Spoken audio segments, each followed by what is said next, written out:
Shakir, yene bodo romberi sanitize.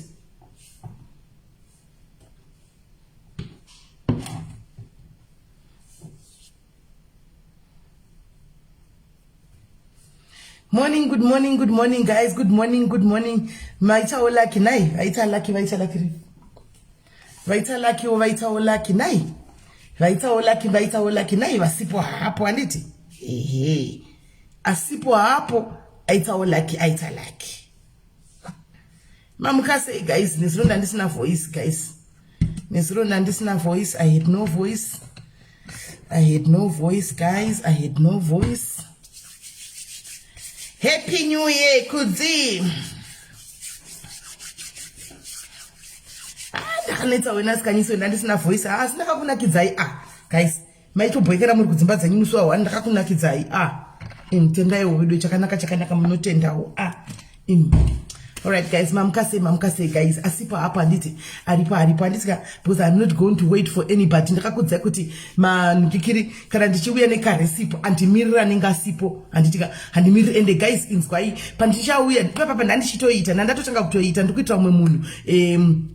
Hello Tracy Chadoka, happy new year my love, happy new year, happy Tracy Chadoka this year. Ndiva wangozivawo kuti ndiwani ndiva wangopota chindifonerawo kuseni tichimbotaura so tichingoseka chingotaura nyatiseka nditika just kungosivana kwakanaka anditi kungosivana guys gore rino iri let's make it a habit. Vamwe vanhu vangu vasingatauri navo, vamwe vanhu vakambotukana navo, vamwe vanhu vangu vakambotsamwira kana vakadi. Guys, we agreed kuti it's a year of peace and love. Let's squash the beef, let's try to move on, let's forgive and forget. Guys, social media after all ndo zvazvinoita tinogumburudzana totukana todini, but you never know kuti gumbo rako rinobudira kupi mangwana, rinogona kubudira kumunhu iyeye akatozita munhu wako ipadhuze, akatozita guiding angel yako handiti maona. Saka ngatitry kuti ngatitry kuti useke tifare this year. Guys, let's make it one of our top priorities kuti no negativity in our lives anditika no kusamwiswa neumwe munhu wasingasivi andi usabvume kudzikisirwa nemunhu wasina mboona, usabvume kutsamwiswa nemunhu wasina mboona. Focus and move on anditika life is too short, guys. Life is too short kuti tiswere tichiita zvokuita ma back and forth atizivani after all, you know. Hatiza guys kuti musi wa1 yauya guys ndakazona team diaries rimwe rangouyawo rangopindawo mukombire boys rafamba kuya panapa kuti ndi zvakafamba sei handisi kuti vakanzwa sei kuti vakauzana kukoko kuti tikuenda mbakasisimele here vakajambirawo I don't know. Ndakazongona team randakanga namboona ku Kings and Queens uko ndichiti simele tiri madiaries ndizona queen iri pari kuburuka boys the band team riya riri kuburuka ini I'm like koma diaries abva kupi kutaona na uko wani kokumba kongo masvika sei, you know. But papa snake tamba, right? I had to accommodate them, I had to love them. I don't know. Imagine guys unenge wakambopisa munhu wakambobvarira munhu guys chidaro, and then the next thing wasvika pamape munhu yauya. Guys, come on, unofila sei unongambobvarira nemunhu wakambotukana nemunhu zvokudaro mangwana uzongari kana wasvika payati pake arimona zvandikudza kuti gumbo rinoenda kuya kwavakatoita. Do you know kuti we talked business, takatotaura business, we exchanged ma phone numbers, takatotaurana zvinhu zvakatoti one day ipo paya hanimaona takatotaurana kuti guys 2022 wokuta nezvei mwachito zvakandiona ndizanotangira papi idai takapesa takuparana chi ndakatopfura maposa chiri saminzwa ndakadarika ikoko. Remember kuti these are my receipts, ndo pandoitirawo mari. So for me to come and show you and tell you everything, ndinenge ndakuraya business rangu, ndinenge ndakutoraya business rangu if I do that. Saka kana ukatongo ndikangoya ne recipe ipapo and ukatoikuta ipapo andichadzokeri kumasure anditika andichadzokeri kumasure anditi. Saka guys, gore rino ringarive gore rekupedza masports parudo apa, ngarive gore rekupedza masports parunyararo. Guys, I just pray and wish kuti even ku social media ma socialites ma influencers ameno kuti machichi ma celebrities kana kuti ma celebrities ameno kuti hondo chaidzo this year imboita a peaceful year. I just so pray and wish kuti imboita gore riri peaceful. I know kuti a lot of you guys amungazvifariri hangu uchagoti kudino kuti simena rongotaurawo tiri pakamera, but ndinenge musingazvifariri nokuti munenge muchisaka gore rinotonakigwa nei handitika, because some of you guys you find pleasure in kutukana kwevanhu handiti panenge pachiitika madrama madrama kwamuri entertainment and it's entertainment zveshuwa tisingati kunyeperana it's entertaining, it's entertainment handika. But guys, after that entertainment isusu tinenge tadini, tinenge tafara, tinenge tanakirwa, tinenge taita zvese hanimaona tozombofunga here kuti vanhu havagomverana kudai, what will become of them after? Because if Facebook palive kap tichingodonha malive apa takudzokera back to our original lives. Taane malife edu chaiwo aya malife pafacebook aya tichingopedza takuenda kumalife edu chaiko guys. mbogaya kuti munhu sanity yake apedza kana uri palive unenge uchiti handingakundi naningi, unoda kutadza kuprova point kuvanhu kuti handingatukwi naningi, handingadi ari kwina ningi, ini ningi ndinomukudubura. Saka inenge iri back and forth yemashoko, back and forth, because hapana ninge achida kubvuma defeat, hapana ninge achida kukundwa, uya ninge achida kunzi ndakapenga, uya achida kunzi ndakapenga. Saka the war will go on and on and on and on. But after vapedza, I'm telling you, believe me guys, ndokudzai, because I used to feel that wapedza kunda nemunhu apedza kutukana guys, unozati the whole day unosora uchinetsekana, unosora kuzvibvunza mubvunzo isina mhinduro, isina. But kuva vanhu wafadza, but waane stress yako wega manje. After waane stress yako wega wakunyatsofunga kuti tanakapopoma mukasei mamini, unenge wakugaya manje wawo wega kuti kasipepaya like alright ko nyika chandiona kuti kudi hama dzichati chi mavideo aripo anosaivwa kugoogle, kune vamwe vanenge totora achagara aripo ko vana pano zokuru. You start thinking a lot of things mufungwa dzako chaiko. Saka zvozo unenge wakufunga a lot of things guys. Musanyegani kudzai chokwadi guys, musinyeperwe zvenyu muchiona mabrave face anenge ari pakamera pamberi penyapa handika. After mahondo ese aya mawo back and forth and what not, kana wawega kuseri munhu anoshungurudzika, umwe anotopinda mudepression chaiko, kupinda mudepression, kupinda mustress chaimo nezvezvo kuti unenge wapedza kuonekwa nevanhu, wapedza manje wawega manje, reality sinking in yezvamanga muchitukana zviya, zvamamuchitukana muchiudzana zvazviya kakuda ndivana mai vamanga muchitukirana kana kuti vana vamanga muchitukirana, reality is now starting to sink in. Guys, I'm telling you, ndikutokudzai. Saka gore rino ngatiitei kuti moto wedu Tracy, I'm telling you, zvandoziva zvandakanga ndiri mazviri, zvandaipinda mazviri. Oh guys, andikudzi chinja ndisina pinda machiri. Guys, munozviziva, I used to do that, press the live button, totukana zvisingaiti, ndichitotaura kuti handingabhilivhisu naningi, handingakundira ningi, ndigonzi defeat naningi. Ndoribaya live button toundra. Hanimona, but pazvinopera guys, stress yemashoko anga achikudzawo, iye ndichitoziva kuti kusaidi kwaariwo, stress yemashoko anda ndichimudzawo.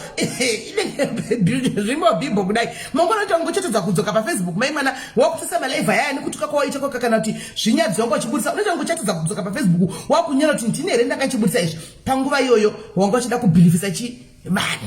Anoona kuti ndakapenga, ndakasimba inini. Yes, I can conquer everything.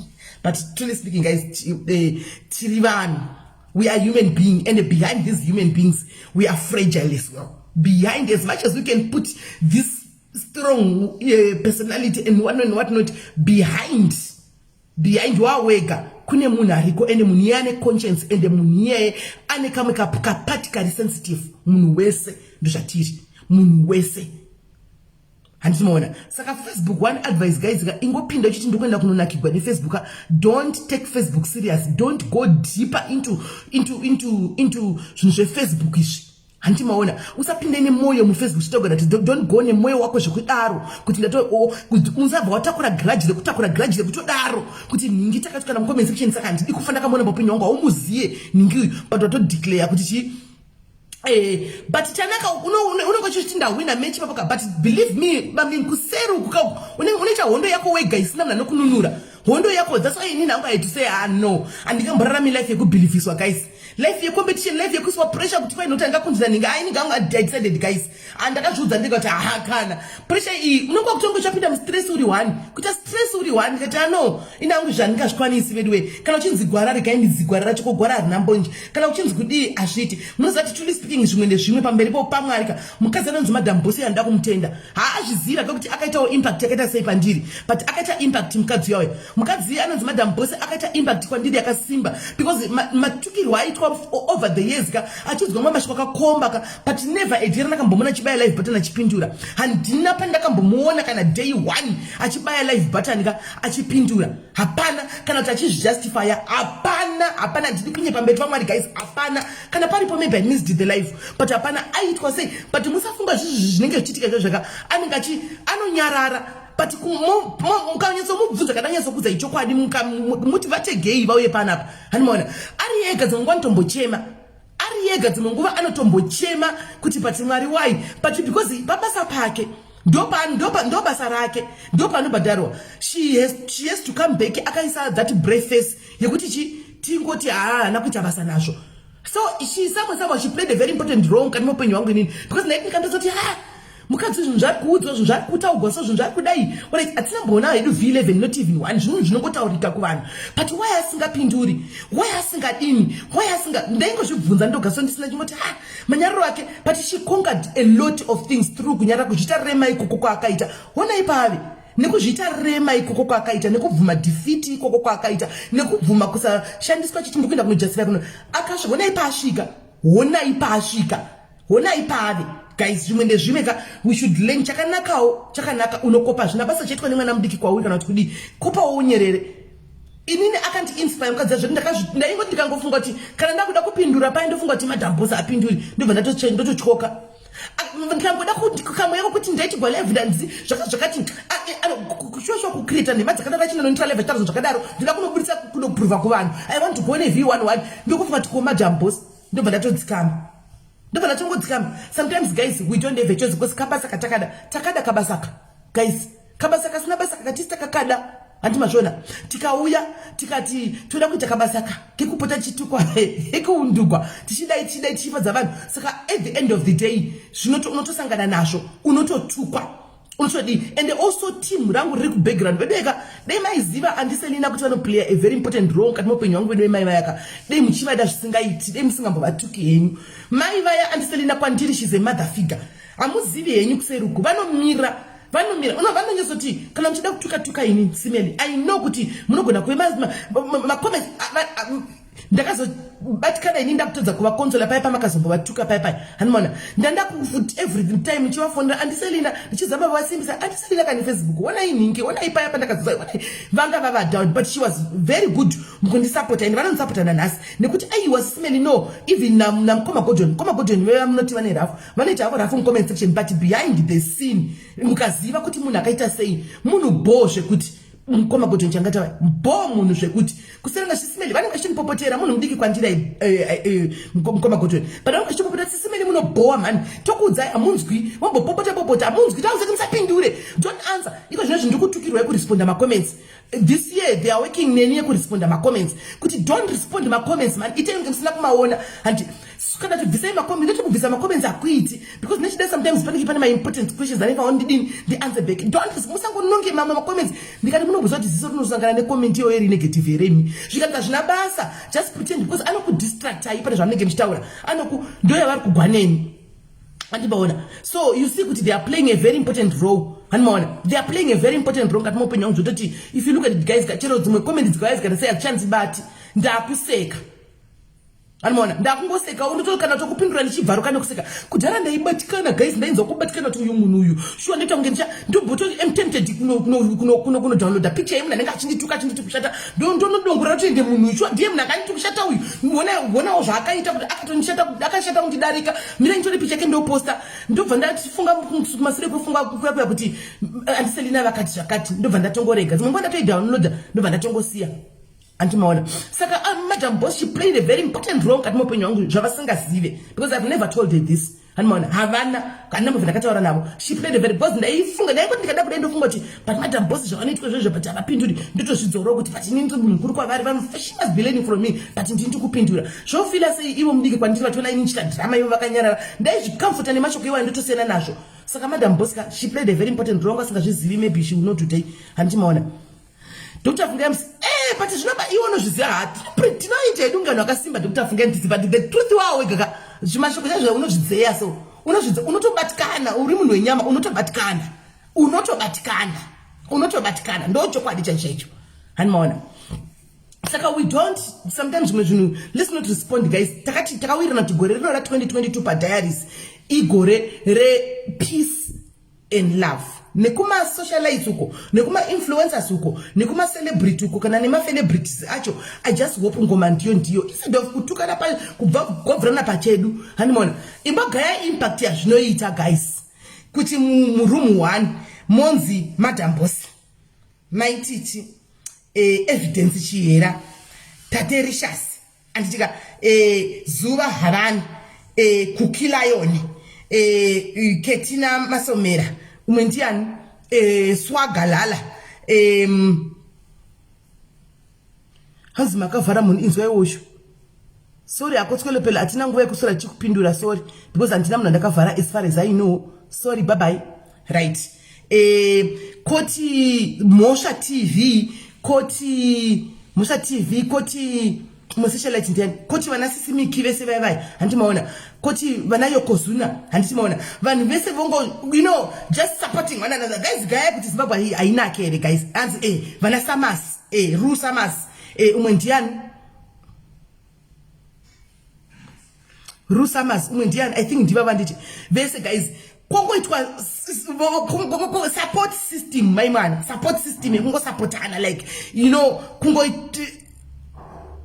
Imagine guys, gayai guys kuti zvinofamba sei gaya mnaiza bhuma sana mbeona hangu kuchita hondo to ndikundataura masocialites anomboita hondo minus madam boss avaiti hondo nemunhu, minus madam boss avaiti hondo nemunhu, but mamwe masocialites apa at some point anditika vamwe vanenge vachizvidefendawo, vamwe vanenge vasingazvidefendiwo, vamwe vachidini anoona. Imagine kuti vachiti voga kongoita imbogayai guys, the voice ratinenge tinaro. Imagine the powerful voice rinenge riri behind all these people if they come back together, if they come together. Handimaona, if they come together imbogayai kuti panenge pane strong voice rakaita sei. Hanzi ndataura chiera wani ndamutaura chiera ndikataura jodza, ndataura chiera ndikataura jodza. Gayai kuti there was a powerful voice behind that guys, kuti kwanzi paitwa mwana arepa andika all these people they come together and they come together voyenda kunomira vese handimaona kuti no, we want justice for this. Imimi muri backup guys, ngo just picture it guys. No, Tendai, no, Tendai, no. I block because I told myself I don't want negativity. 1 million views. I shande kana uine 500 people coming to bash you. Don't want to disturb moya wako. They'll disturb your spirit. So for you never to see their negative comments, just block them. Jiri nani tite 500 people pano kana kuti 1000 but tine munaza kuti small but mighty. Do you know kuti we are small pano guys but we are mighty?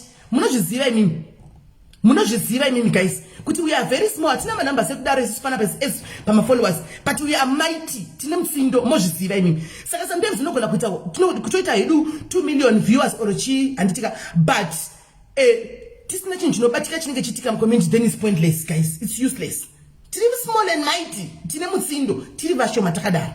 Saka I believe kuti as long as tisina negative vibe, that positive vibe, shema numbers show guys, we are not worried. We are worried about the impact that we do. And we have that. You believe me, there is anyone I'm singa guys. Big people I'm singa you'll be shocked. I become sometimes I'm shocked. Tisuma there is actually am I a ghost or what? No, Muripo Tiripo. Serious, but there is Tinga going to I'm like, wow, I'm so humbled. So we are very powerful as small as we are. Almona, chinozo dinesa isusu page redu atina mbona chokudaro. Asimamwe ma live vakazono viewer after 3 days ka reach kuzati pakaita 80,000 people vakaviewer. Kana ndozvivudza kuti komwe vabvepi. Ndozvivudza kuti komwe vari kubva kupi.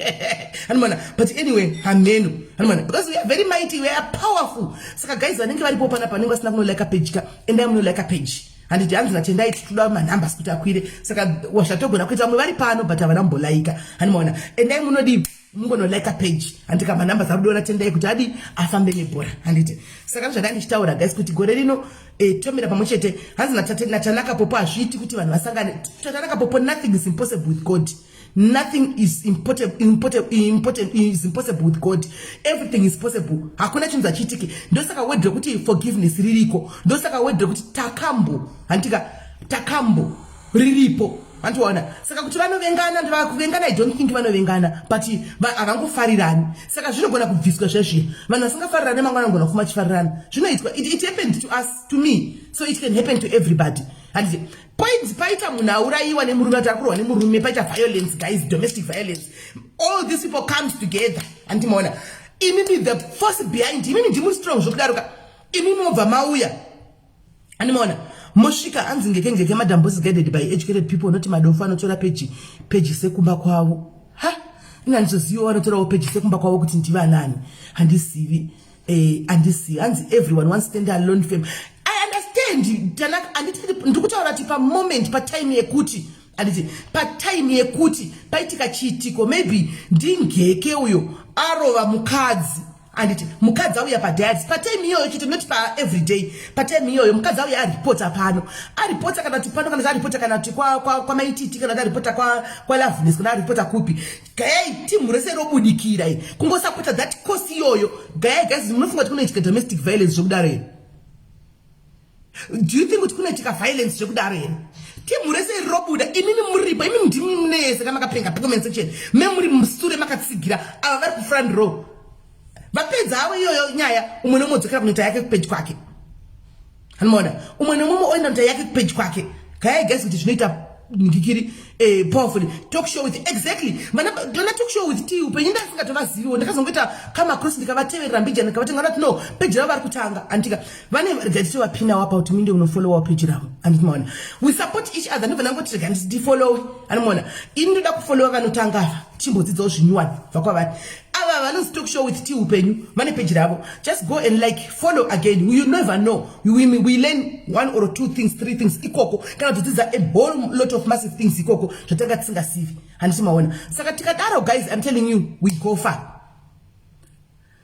hanzi mamira basiya mukadzi wanox Talini is peaceful though these days Talini hana msindo nemunhu is peaceful Talini ndomuona I see Talini ndomuocha I watch achita masikitsa ke ku TikTok omaunza ku Facebook I see hana noise yanoita Talini arongosvarira mazano she ndiye munhu akachinja akarova complete change turn around yakasimba handika and let us stay that way Talini stay that way hanimona tadzo ndiye munhu akamai nox ndiye munhu akangorora chinja kudai so akati zvemisindo akasiyana nazvo hanimaona saka chigai guys tikuenda koko kuti panofamba sei tinoenda kumberi kwekudaro hanimaona right guys hande kutopic yedu yanhasi zvapera izvi because handisi kugarisa ndika saka kune vane vakadzi vavo varume vari pano vari kunetsekana neacne handika acne inogona kuve kuzvara inogona kuve acne inongobuda kana une problem yeacne handitika handiti mazvoona before kwadermatologist unogona kuenda zvako but kune tumwe tumarecipe taunogona kungoita totokubatsira is just kuti munenge musingazivi chete pamunenge makambozama papa maybe makazama the wrong way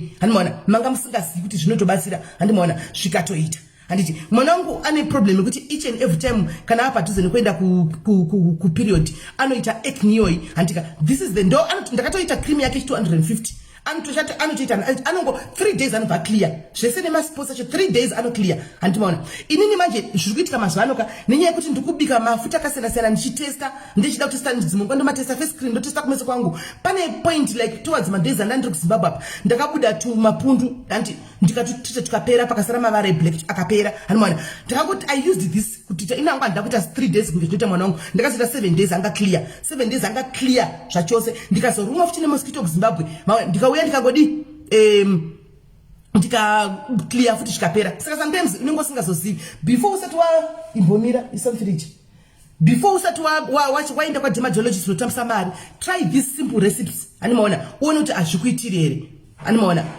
ende musakangane kuvhota guys kuregister kuvhota for chi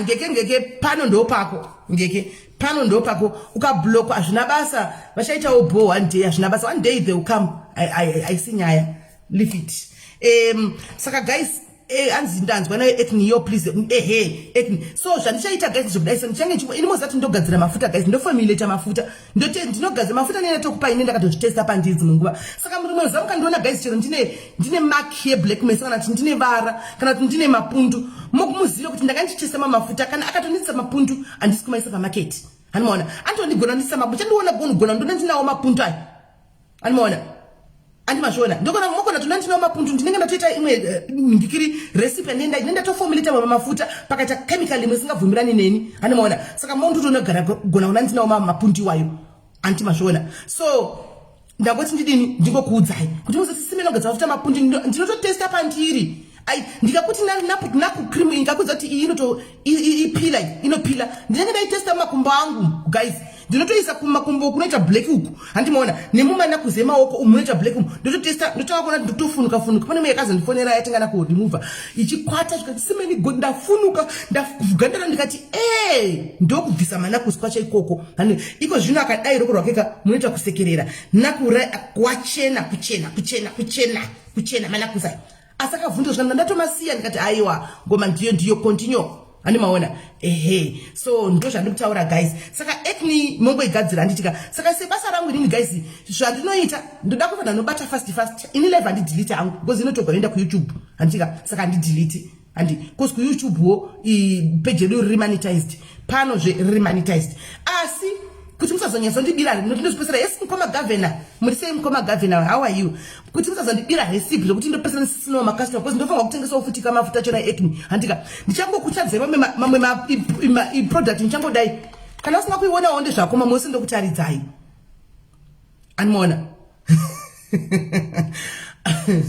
geke dasari pahasha anti mazvona ndongodai also mamwe yesina kutaridzai one ndongodai kana usina kuona waona kana waona anti guys mundinzwisise ipapo musazondivenga ipapo nokuti ani ndo bhengi ranguwo ndo chingwa chana shakira icho chepatebhu mufunge anti maona saka chekutanga bhawo rako ndikubika emunhu 1 pane munhu customer yangu yakaita ekni yakabeserwa mwana saka ekni yaya during pregnancy nemapimples zvaramba kupera anditika saka ndizvatoda kuti tibvise titrite izvozvo saka ndikugadzira emunhu 1 chete animaona ana chibhebi one nchamitira ake ndomutumira ndondwari ana ndotomuitira ake ndikutomuitira akatotaura CD3 yangu ndikumutumira pari kuenda pane consignment ndofahonda kuZimbabwe ichienda ku UK pane consignment ndikuenda kuZimbabwe ichaenda ku UK saka paichasvika kuZimbabwe ndichakumbira hanzvadzi yangu iri kuZimbabwe kuti ana chibhebi asangane navo opiwa yake ndichamugadzirira ake ana handika muchazoona pana ana handiti because umwe obviously pamwe anenge anokomesa chena ngasingadi kuonekwa face yake but ndichapa ana kuti ndonase unoisa mutii mu black tea college nyaya yecollege yadzoka komana ndisingadi izvozvo vasikana live iriko one dzokere munoona live vedway dzokere munoona live ndotanga kudzokera kunyaya yekacollege oil kaka guys kacollege oil kaya ndodzokera futi kuvidiyo kunotaura zvekacollege oil live iriko enda unotasa live yese uiteedzere live iriko kanonzi kacollege ndekakaka ndakataura nezvakwaka ndakakuudza kuti unotuta sei mafibroids ndakakutaurirai kuti unomwa unoisa mu black tea handi just take a tablespoon of this oily saka tea yacho nechita oily so but unotongoma still handiona then you come and tell us kana waenda ku next period akuti unenge uchibudisa zvinhu zvakaita sei handimaona cheti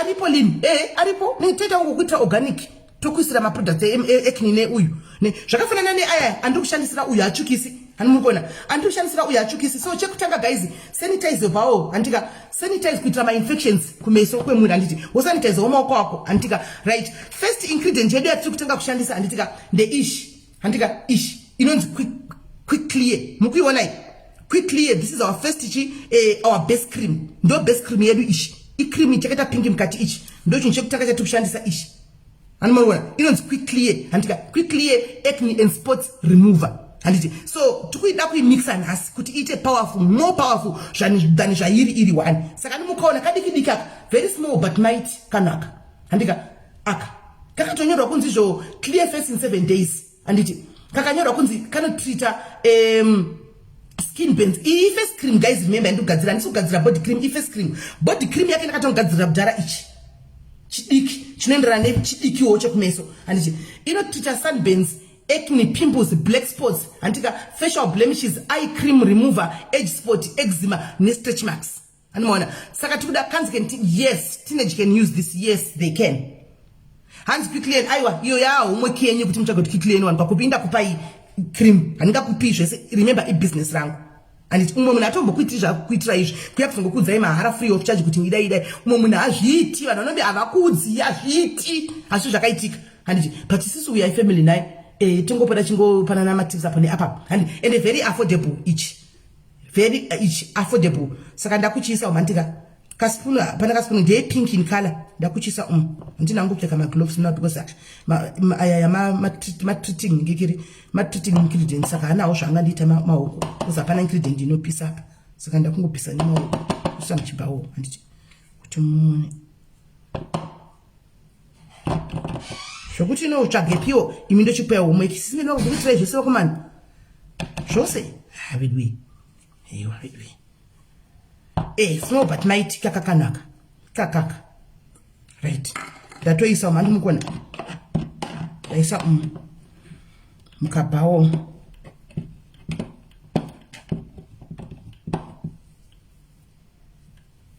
yasarira paruoko rwangu yaenda kutongozora kuti muone kuti haina kana basa nei. Muone kuti haina kana basa nei. Chiyani mungoona kuti yanga iri pamaoko pangu ida kutozora kumeso haina kana basa. Ishi. Ndeo paipa vandozoti mukana ndine mapundu because zingona kuna udaiso iri chemical iri achika yora isingabvumirani newe unobva utobuda mapundu saka ndati mukazondiona ndine mapundu guys musanetsekane. Kana mukazombona nareshiba kuti cho musanetsekane. Kune mama product ekuti ukasava anotosvibisa munhu. Saka wongono daiso memwe unotosviba kuti true. Hanimaona. Muzoti kwemisimeli tinenge tichima testa. Hapana kuningeta sendine vanhu vangu 3 vandinombopa mafuta anditika kuti vatestewo anditi vakazvipira asi ndotestawo nekuside.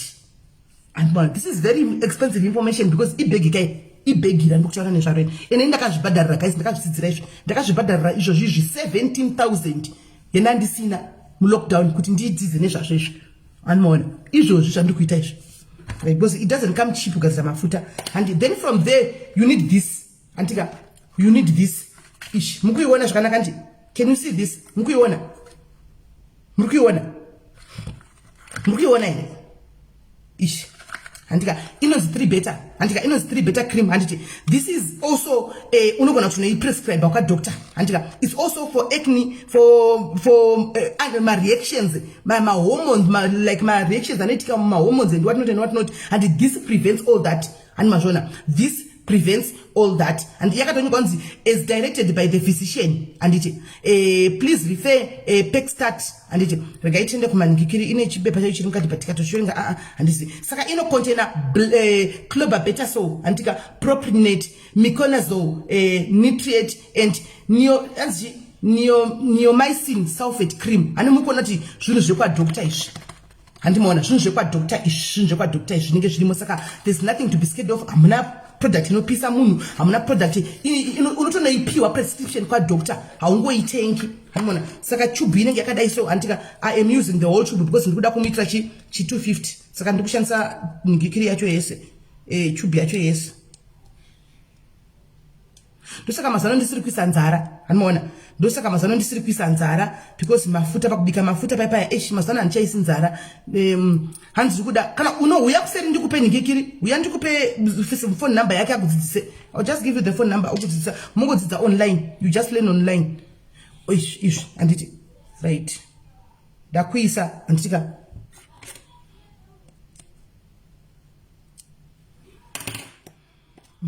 tube yese anditi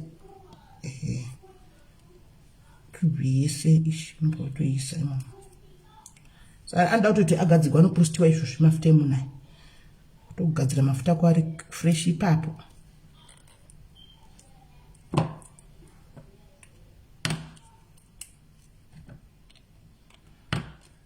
anoona ichi tatopedza taisa ichi yes anje tarai ningiki kutagwana ningikiri kutagwana Angelina very important very vital very important information inogona Angelina right tube changu chindaisa anditika then anditi takuisa kamwe ka 1 tube kakati kuisa futa anditika anditi aka ndakutaridza imi musotsvagawo kuti kanotsika eni kuti angaza kupika recipe sindosara ndichifa nenzara ndosara ndifaka nenzara guys andika aka saka ibasa renyu rekuzozuma nekutsvaga kuti chii chaiswa chiya chichubhu changu waiodyanzi chii hanimaona asi also chimuzive chinhu chino prescribe futi kwa doctor handitika asi munozviwana futi kunzoko but kana makutenga be careful of fake products handitika kune mafake akawandisa kunze zimwe nguva mafuta mendichikwanzi mafuta haasi kushanda aiwa mafuta haasi kushanda because wakatenga fake hanimaona ukaona ukatenga mafuta anenge akatoita kana ka brown kana ka black mukati kana kamwe kakala kasinganzwisikiwa isapungari cream mafuta iwayo ifake hanimaona fake mafuta andika ende zvakare kana mutenga mafuta enyu ekuzora kana kudi tarisai ma expiry dates guys tarisai ma expiry dates acho kuti akamira sei musangoshandisa tarisai ma expiry dates anditi kuti chi andika tarisai kuti ma expiry date akamira sei because too much fakes paningikiri pa kanzi hey that's for you to figure out manje izvo zvakakochuka tadira ari mukona tachisa ichi animona ichi tatochisa ichi tachisa ichi Dr. Zewan ichi mozozuma guys andichika then This is very, very, very powerful and very good for the skin. Inonzi alpha arbutin. And it gabaracho rakadai so. It's very expensive, but very good for the skin. Acne, ngikiri kuraya ma germs acne mkati, kuraya ngikiri izvo zvebabvisa ma black spots. Hanimaona good ine collagen. Antika I collagen serum inonzi alpha arbutin. Antika iwono tenga kana tichidira ine 1 plus 2 plus 3 plus. Antika 3 plus ndo ipesira. Iwewe we need iyoi 3 plus. Antika yakaita ine chigamu chibodo chakaita pinki so. Hanimaona ishi. Yakaita pinki kudai so ishi. Inonzi alpha arbutin ishi. Antika so hanmukona zvachakaita saka we are going to take only 3 drops of this. Hanzi ndaizira good ndokungwara changam ishi 3 drops of this kachiti ma drops tinodai so handiti mukona ishi iroi 1 drop iro tatoisa anditika tatoisa takusa rechi 2 anditika takusa rechi 3 very, very powerful. Very good. Mona, tatopedza so. Right. Mafuta edaita, tatomisa mafuta. You mix well. Mix well. Anditika mix very well.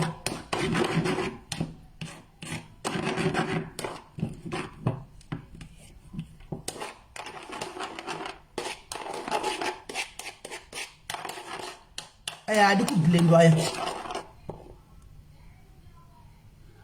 Right, rega tigosvika panyaya yekutaura yema sunscreen. Mira tishike maZimbabwe atigoni kushandisa mafuta ndo chokwadi.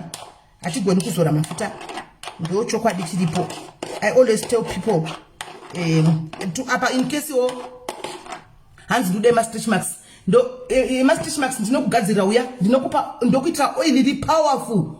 Iri powerful oil yekuti newe wega manaku inozvi ma stretch marks ako unomaona chitaka kudisappear within 10 to 14 days.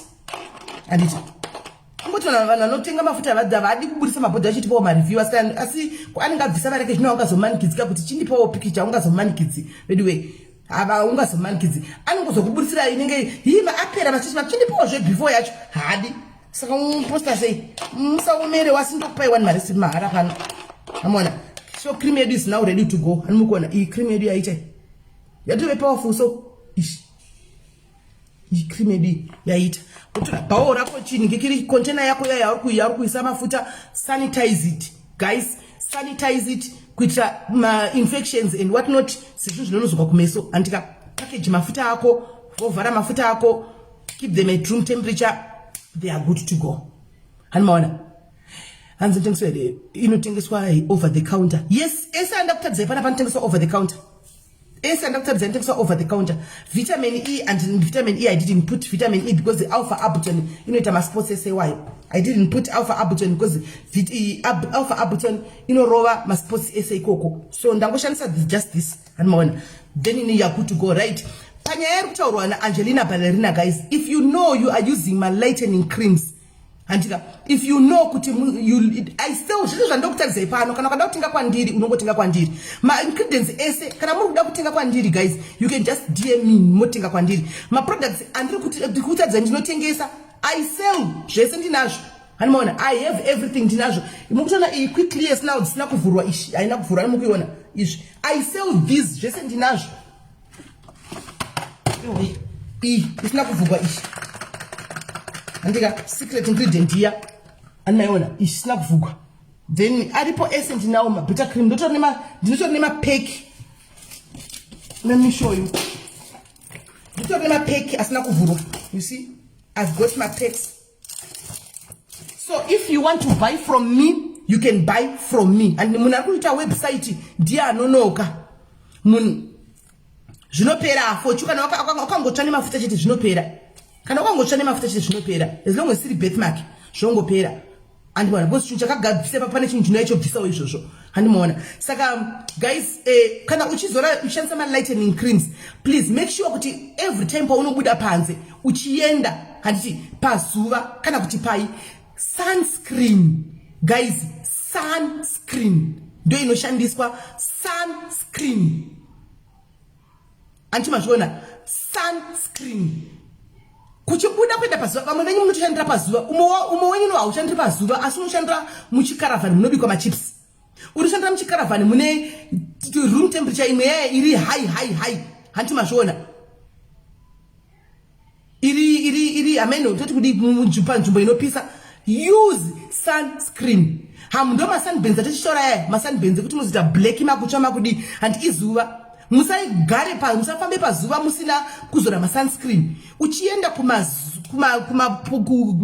au ameno kwaningo chienda make it a habit kuti paunotenga grocery rako remwedzi pese tenga sunscreen yako inopedzera mwedzi ende kana uchitenga sunscreen please tenga sunscreen 50 SPF 50 and above. 50 and above ndo yamunotenga. Musatenga 30 ne 40 dzevana vadikidzi. Tenga 50 plus and above ndo inokwanisa kuprotecta from the sun. And because zuva rinokudamage unogona kusviba mafuta kwachitoshanda but anogona kunge asingasashandi nekuda kwezuva. Hanimana zuva ma contents anenge akaiswa muma skin lightening creams. Hanimana skin lightening creams ne zuva azvipindirani guys. Oil nemvura. Saka uchienda pazuva use sunscreen yako. Handika mafuta andisaka nchiku inini vangu vanotenga mafuta kwandiri ndinokudzai kuti mafuta angu zorai muchivata. That's the reason. Musafunga kuti ndeye uroyi anonzi zorai muchivata because ndoda kukuroyai makavata. Aiwa inini kana munhu wese anotenga mafuta kuno munonzwa nchikudzwa kuti mafuta angu sazora masikati we zora mafuta angu usiku chivata. The reason why I say that because ndikakuti zora mafuta makuseni asizora usabude kuinda pazuva unokanga moto zora mafuta ya handichero uri housewife koya bhururu kugedhoko makwenda nomira pagedhi pepe pazuva muchibvarira nyaya. Hanimaona muchibvarira nyaya dzedu makamira kugedhoko uri pasuva. Ndosaka nchikuti nine angu mafuta kana watenga kwandiri follow my instructions you won't go wrong. Handika first of all I tell you kuti tenga my exfoliating gloves munozvitora simple my exfoliating my scrubs aya kana kuti my gloves aya they play a very important role handika mukuchinja kweskin yako. If you want to maintain your skin, if you want to fix your skin, if you want to be okay skin yako tinake and my exfoliating my scrubbing brushes aya my scrubbing gloves aya my scrubbing creams aya ano play a very important role and because anobvisa china anovhura skin mapose skin kana skin yako yakavhara zvakafanana kuti alright guys ndotora chiko ndoti kudiko ndoda kupa example kuti munyatsa kuti vamwe venyu vari slow vanyatsonzwisisa ndoti kudiko ndoti chiko handisandoti toti urikuda kugadzira urikuda kuisa chinhu pamwe paganda apa urikuda kuzora mafuta paganda apa mafuta urikuda kuzora paganda anditi ganda iriri nemamwe mafuta tinozora aya anonovhara ganda rine maburi anoziva guys ganda rine maburi sori kanchiti maburi handisikureva migodhi yekuti munoona like they are visible nemaziso they are invisible nemaziso anditi ganda rine mapose skin pose tudikidiki twamusingaoni handi tinoiplaya kuti role yekuti kana muchishandisa ma-lightening creams aya pamunozora handika anonopinda mukati and they work within anti mazviona. So mamwe mafuta esa tinozora aya nekutsva nezuva kwatinoita nekufamba nekutamba tichita nechila imwe nechina pamusoro kana mapose aya akavhara kudai chero ukatora mafuta ukazora mafuta haana way yekupenetrata mukati nekuti pakavharwa pane ma-components akavhara pamusoro apa saka chero ukaita sei hapana zvipindi uchabayiwa nekuzora magaba 4-5 ugoti mafuta haasi kushanda mafuta anoshanda iwe ndiwo usingashandi. Hanimaona mafuta anotoshandira iwe ndiwo utodza kuzora mafuta saka kweshai at least 3 times per week Monday, Wednesday, maybe neSaturday kana neFriday handika shandisa ma-scrubs ako handiti zvingine zviri simple ndongodzani pane kutositenga ma scrubs anodhura ya handika ma-gloves they are 50 rand guys 50 rands ma-gloves aya kana kuti less 50 rands ma-exfoliating gloves. Tenga ma-gloves ako wogeza nawo anti anoti ari hard anoti parei hanimaona but anoshandika nawo kumeso so wogeza kumeso kwako uisa mafuta ako kana kuti sipo yako yoyo ameno wodai wodi woso wogeza nawo kumeso nemuviri wako zvese wakapfeka ma-gloves iwayo even paunopedza kugeza uchinozora mafuta unotonzwa kuti maiwekani skin yangu mune chinhu chapinda mukati paunozora mafuta animaona unotonzwa kuti pane chinhu chadii chapinda mukati mapose anenge avhurika hanoona kana avhurika mafuta apinda ganda rako rinonaka saka usatenge even vane mapimbuzi mimi handika imi vamwe vari kunesika nemapimbuzi kaingokupai zvangu sebonus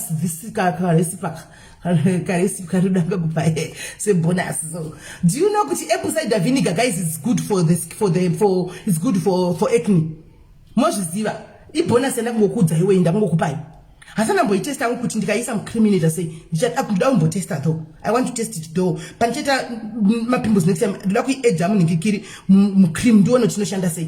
But apple cider vinegar pachayo guys, taking apple cider vinegar here and then you go get some skoko kuyensa clean or get some skoko zvakanaka kuti clean. You take that apple cider, put it on a cotton wool and then wozora kumeso kwako, you wozora kumeso kwako, wozora and then leave it for 15 minutes. Every day, make it a routine. Yeah, inabasa kuti zuwa kana tichi antika apple cider vinegar. Maybe urimba kuti abasa lako before kuti abasa lako tanga wazora yoyo antika uchichimira 15 minutes zeds kwani manero futi wako wacha zora futi yeah antika wapedza wogeza kumeso antimona woenda kunovata then you come and tell me antimona mozo kamchiduza apple cider vinegar is very good for mangikiri wa mapundu antimashona very good for mapundu. Saka shandisa sunscreen guys anditika use sunscreen, use maglovo siwayo anditika modaro anditika so yeah yakakosha sunscreen ndiri kutaura zve kana uchishandisa ma lightening creams because I'm talking about lightening creams anditika so but all the same even if usingashandisa kwa lightening creams anditika uchingoshandisa natural skin yako ukangobudawo futi pazuva rongo ku damage zuva rinongogona ku damage uchishandisa manhingikira ko rongo ku damage anmona urongo ku damage zuva saka chero une combination yako yakanaka ye black yo iri boyo yakadini uchiza tunda pazuva shandisa try to use that sunscreen as well so that you avoid kungocha. Hands apple cider vinegar is also good for weight loss. Yes, it's good for weight loss, but you have to know the quantities ya unonwa apple cider because it's too in acid. Shakafana ne lemon anditika shakafana ne lemon is nema acid too much acid mkati. So if you use it continuously it might affect you in the long run. Hanmona lemon rather not kushina lemon to some apple cider vinegar anti we tell each other that let's drink every morning. Saka umwe ninge ati routine yake kuti every morning antotera cup yake odira ma lemon iwayo odira apple cider oma for the next 6 months. No, don't drink it like that because shinenge ma acids mkati ofuchi ma acids aningari mkati they are not also good for the body. Too much acid, too many acids in the body. Use how to know how to use them and know the quantity you use because in weight saka ndikuda ndanzwa kuti apple cider lujisa weight tokwe na koma line up ndakunotora instead of using 1 tablespoon kana kuti 2 tablespoons ndakunoshandisa ndikuda kukurumiza andimozaisiso tenda kuda quick results ndakunotora chikapu chakadai so kutodira half a cup apple cider vinegar guys unozvidamager.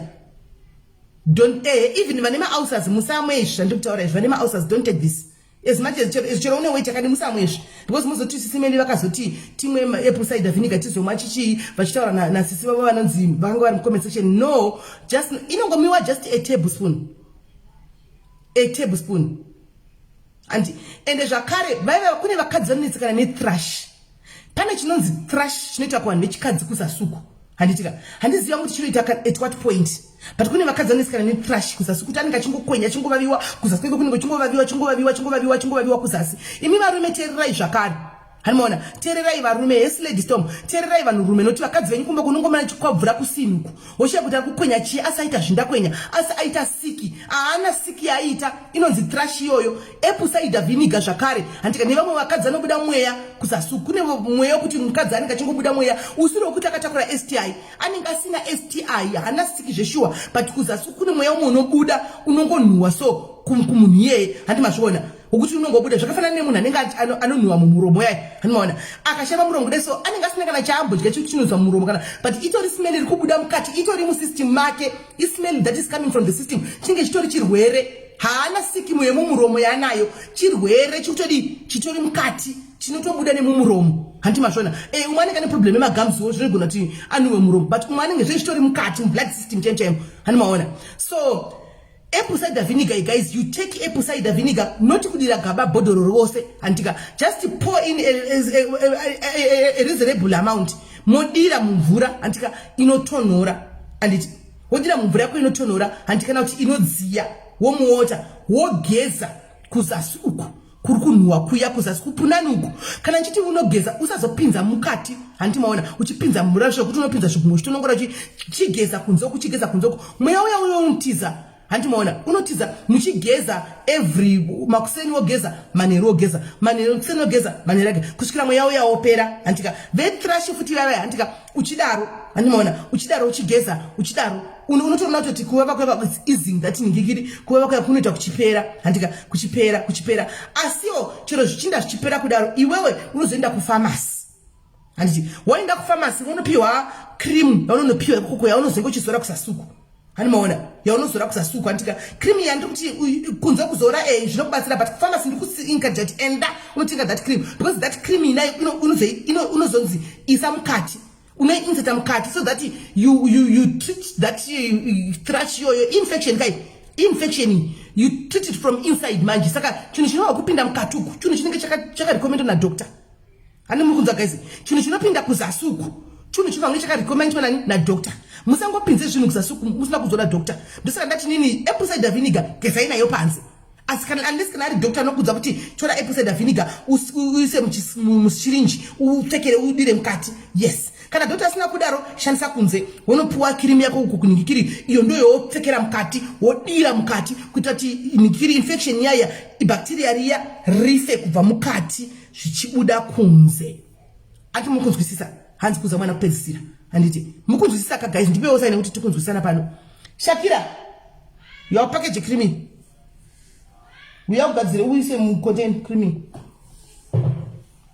andi mukunzwisisa andi mazvona inenge infection yayo inenge yapinda mukati hanzi ndopedza use naitanaka ndanaka andingadzokeri kumasuro zoona live ndapedza ndofunga ndo zvana ndichitaura nezvazvo pano ndo live ndo nyaya naisha ndo recipe ndanichigadzira pano iyoyo kuti ndichadzokera kumasuro hazvichatoiti ndatopedza nyina kana tapedza pano iwe wotanga kunodongorora live tedza live uchaona zvinopedza zvauri kutaura izvozvo zvandashandisa pano ndatodemonstrata ndatomaita vanhu vakatarisa anditi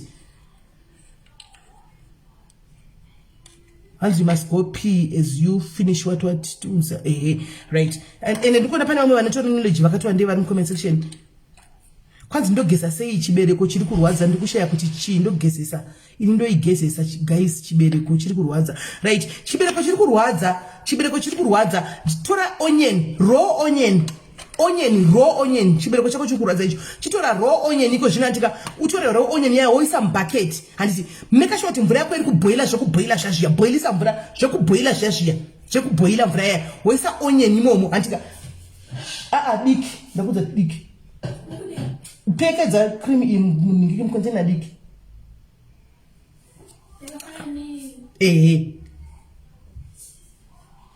antimaona then wodi woisa mvura onyeni mvura imomo andika then usagarire ichiboila kudaro woirega apo yoita sekuti yadzikira handi kana yaita sekuti steam yaya yatidzikira izvo kuti wakwanisa kugarira wogarira pamusoro pebucket hani maona wogarira steam yaya inenge ichiri kubuda ino kuti ukagarira chinyatso kukwata kudaro unotsva punani hani maona handi ndio diki riripo tora package papa handitika wogarira bucket steam yeonyeni yayo pinda mukati ichipinda mukati munoziva kuti onion is good for zvinhu zvakawanda ndimuza guys ichipinda mukati unogona kunzwa chibereko chako chatonyarara just onion iyoyo chete unogona kunzwa chibereko chako chatonyarara because chibereko chinogwadza chino hadhoje aribo nesu rakatorara apo chinogwadza zvekuti chinogwasa gumbo unogona kunzwa gumbo chagara pamusoro pegumbo apa chichirwadza riri gumbo musana unogona kunzwa musana handiwana chiri chibereko ichocho ukaenda kutoilet instead yekuti china zviri normal unenge uchita kunge nhoko dzembudzi chibereko chinenge chidaro hanzi zvoshanda simene ndakazviita ndikabuda mvura dzebrown yes hanimaona zvinoshanda zveonyeniwo maybe ameno maybe zvinoshanda kune vamwe kuna vamashandi but chandoziva izvi zvinhu zvingori nayo these are natural organics katichara zvinhu zviri patechiti natural ingredients aya guys ndo vatetichara naonion apa nokuti inenge isina kuprocessa kwayaita yangobva mumunda straight handika ikatouya wakutoishandisa iyoyo kuita zvauda kuita nayo ndo chinonzi organic achina kumbopinda any kind of any process yekuti chakuitwa chakugadzikwa chakuwedzekwa chakudi aiwa handimona ndo inonzi organics iyoyo saka zvinhu zviri natural izvi zvakachangobva pasi pevhu apa zvinhu zviri natural handimona saka hapana chokuvhunduka danzi ndozodambuka ndozodii izvi shandisa henyu makatsinzina makafara ifare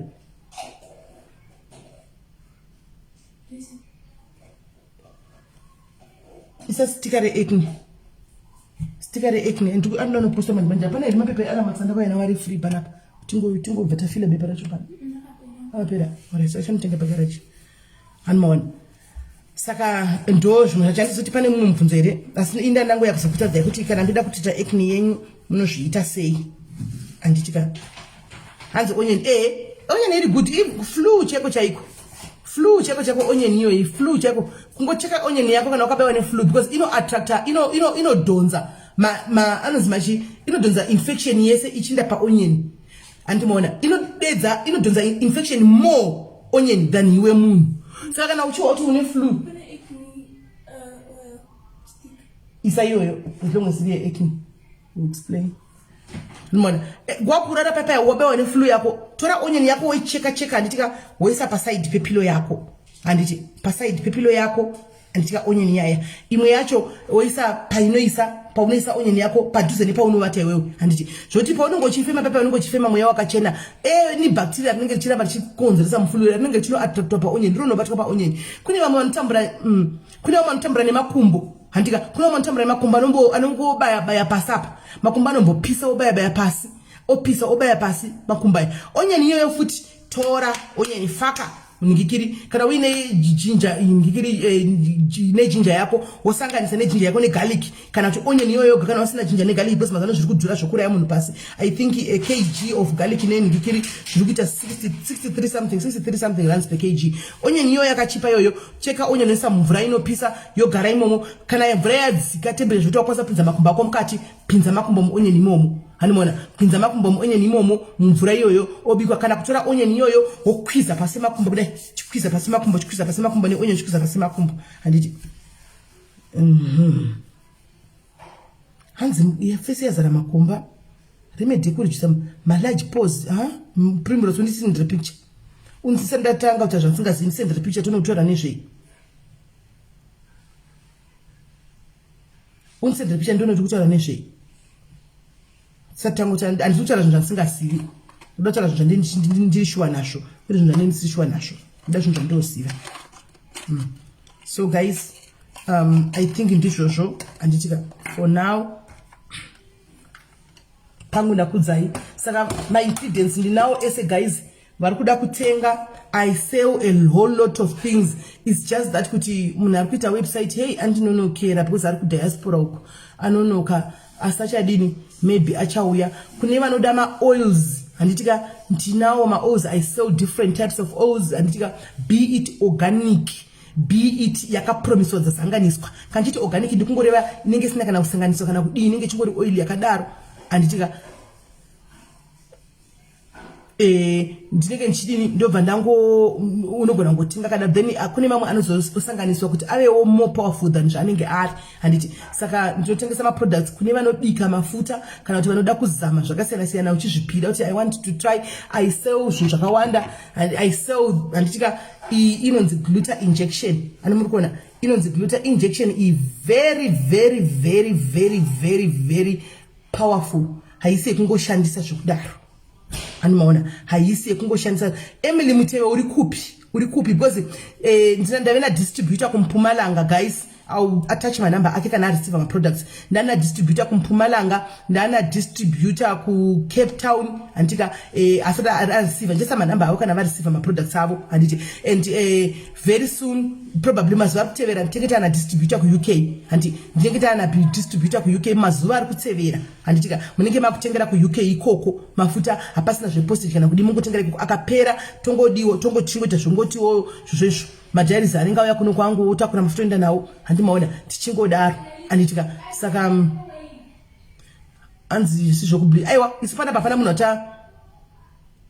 stop mixing acne and bleaching spots melo stop fooling others those bleaching creams are destroying you guys okay Vuyo Moyo thank you for your comment bleaching is by choice yauri kuti bleaching yacho yoyo skin promixing skin lightening is by choice right is by choice and I think mune acne yandaita yese pano there is nothing you can google this there is nothing zvese zvine zvekwadoctor izvi, these are zvinhu zvekwadi zvinoprescribe kwadoctor. These are prescriptions vanondotenga over the counter kupharmacy. You don't get them anywhere, but vanhu vakugadzirawo fake dzavo kunzoko because vanoziva kuti zvinoshanda zvinoshanda. Ndofunga hamuna mboiswa kana any cream yaiswa yekunzi inozopisa kana kunze kudi plus inini my skin my rules. So many people are lightening their skills. Andika unoda munhu anoda kuita zvanda neskin yake. Ina ndikudziri zvokuita neskin yako Vuyo. I do what I want and that's why uri ghosty. You couldn't come here straight direct and face me. Why uri ghosty? Andika you can never destroy our business. I will destroy because the lightening bleaching game rakagara ririko kubva 1960 or 50 something. Vanambuya vedu vai bleacher. Kwete zvokutamba nana ampi vaitopisa vasingazivi mafuta anozogwa sei vaibleacha kukauya mafuta vanzi vanani amheno mafuta dharadhara aiuya atisingatombosisata zvagwa isusu avaishandisa vana mai vedu vakazvagwawo vakatanga kutobleacha kwai vine mafuta oitepi yavo vachitobleacha zvitodaro handika vakasvika pakungofa vane makanda avo masikini akangonaka nanhasi timamwe ari kungofa neganda rake rinenge mukaka iro rakangonaka kudaro handika and worse still now takuziva kuti anozogwa sei. The problem, we don't know how to use these creams. We don't know how to taizora mafuta yaisusu tobuda munyikikiri mukunze kupazuva handika and after all Vuyo chero zvikanzi ganda to destroy ganda inga kuti you are destroying your own skin inga wadaro one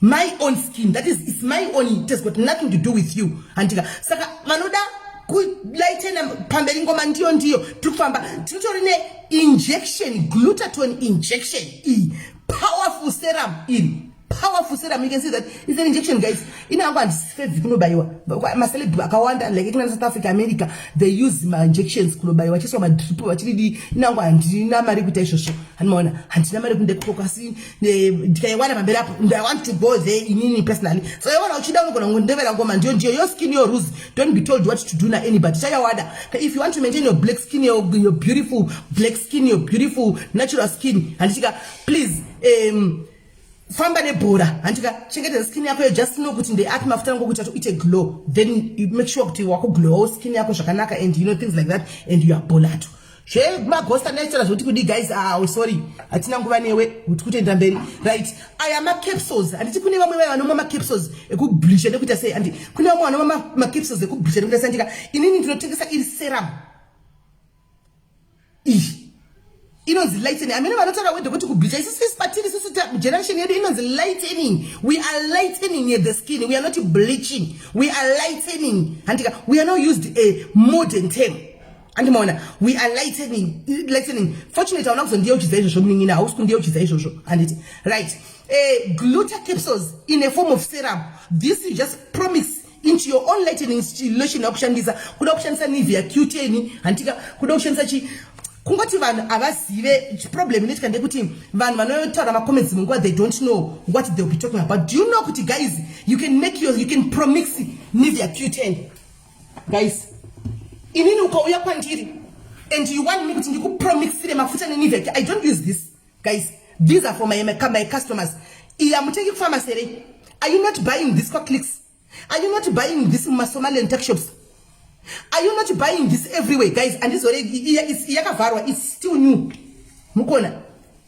It's still new. It already muno do you sell carrot oil? Yes, I sell carrot oil don't pillow. And mona, this Mukona. This is Nivea. I promise Nivea E. So that you just have a fair skin. Fair skin. You don't get je could lighten a skin, guys. Let me tell you, je n'ai ma shades. And mona, je could lighten a skin, je n'ai ma shades. Kuti unofamba se uchidi famba uchinda anditi. You want to maintain your fair skin, antika your beautiful skin, it is flawless, ichi glow, ichidini. Ini tinoku promise na mafuta ni Nivea Q10 ish. Ndo basa rayo. Kana usingade Nivea Q10, ndinoku promise na mafuta ne Pauma cocoa butter. Anumukona Pauma ayayesanda katenga ndeva ndatobika tinotobika mafuta avanhu kuti simeni ina angochesa Nivea ticha munga nditira mu Nivea ndinokushandisira Nivea as base cream kukubikira mafuta ako Nivea iwayo handika Pauma skin success. This is not a lightening lotion ish. Moi cocoa butter, this is not a lightening lotion ish. Halmona, this is not a lightening lotion. Tinokugadzirira afuta aunoda nerosheni yako ish. As long as lotion yacho ndakamboitry nchizoti inoita. Hanimona, ndinokuitira kana ndisanamboita ndokuzati asanamboitry. Cousin, lotion yako kuti ndikugadzire nayo iyi, andizive. handidi kunyepa ndotokurambira kuna mwakatondigira mafuta anzichi hansisimika handizivi hansana mboita naye but aya ndakambomaita kai ndakaitira vanhu kai ndotovaitira vakastoma angu nanhasi ndotovabikira mafuta ava ananivhia saka izvozvi aya ndakamira kutobika ekastoma iyo ayaya uyu ndowenivhia uyu ndewei saka ndine magaba ake 3 enivhia aya handichasanganisa ndoita neuyu une magaba akewo matatu kuti tikwanise gaba redu tisadze 500 grams aite 2 months 3 months achizora animazvona saka right vanhu vanoya kuzoumana ndabisati maumana imbotanga maziva hamungazivi zvese uku kwakusi kudepartment kwenyuoko chimbomirai handiti right saka capsules maglycerin capsules aya handimaona aripo zvakandotengesa maprice ndine website yandokutaura kuti website kugadzikwa but asati yadini haisati yanozoita bo kasika unotenga zvakadaro iwewe kuti uite bo right ndine bomba rinonzi nature secret keratin handitika right I think I don't need kuti ndikusanangurire zvakanaka kuti kudi munongoona mega even nemifananidzo ishi inonzi nature secret carrot this is it was yakagadzirwa nefoot acid this is a foot acid serum ani muri kuona foot acid serum ishi and yakagadzirwa nemacarrots inonzi carotene ishi I think you can see the carrot ishi animona so this will lighten your skin and this will lighten your skin. I think you can see it will lighten your skin and ichibvisa ma stretch marks animaona ichibvisa ma stretch marks and ish nature secret skin. So it's up to you guys. Kana shida kutenga oyi unongotenga chega ndivyo ndotokutaridza ino kuti ava vatotaura zvokuti kudi andika then iwo epa doctor nanchitaura yaya ma anti reaction creams the good thing about anti reaction creams you can use them direct on your face kana waita problem yeskin you can use them direct on your face andika you can buy from me zvakare inonzi Olay-Bait animaona right inonzi Olay-Bait let me read andika for you anditi apply to the affected areas 2 to 3 times a day with gentle rub. Kandofunga tataura kuti azvinopromixwa musazore muchifamba pazuva kuti muchidini iitonzi 2 to 3 times zvichireva kuti unoshandisa andika basa rayo is an anti-fungal cream handiti inotrita antibacterial cream handiti inotrita eczema inotrita eczema inotrita anything that is to do with my infection kumeso kana tukupi this treats Olay-Bait. If you don't have, you can buy from me because I've got boxes of this and ndotengesa right. Then vanofarira zvema oil ndine ish inonzi pure Indian oil kana vanoda endai muno hanzina I believe you Simena Caroline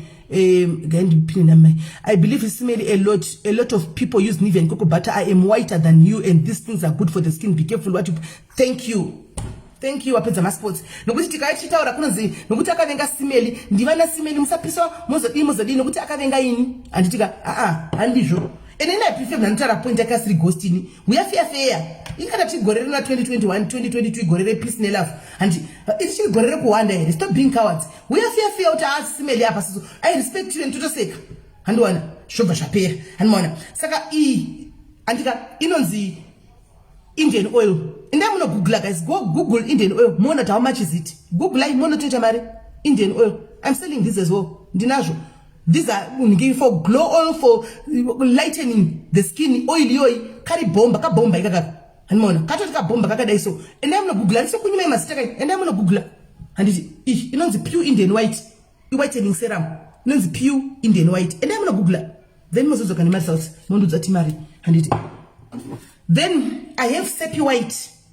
Dine Seppi White, you see, Dine Seppi White, and these are for the skin. I also sell these, guys. If you want this, you can DM me, holla me, right? Dine cream iye kumeso, and inonzi Abidjanese cream. This is Abidjanese cream.